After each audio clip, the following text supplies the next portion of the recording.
చింతపండు కొంచెం, ఇది సరిపోయింది, ఎక్కువ వేసుకున్న పులుపు వచ్చింది, కొంచెం చాలు. చింతపండు వేసుకున్నాం.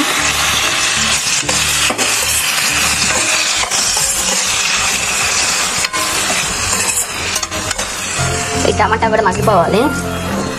మూత పెట్టేసుకున్నాం. ఇది మధ్య మధ్యలో అయితే కలుపుకున్నాం, అంటే మూత పెట్టి కొంచెం కంటే అడగానికి మధ్య మధ్య కలుపుకుంటూ ఉండాలి. దగ్గర పడుతుంది, కాసేపు మగ్గాలి, 2 నిమిషాలు మూత పెడుతుంది.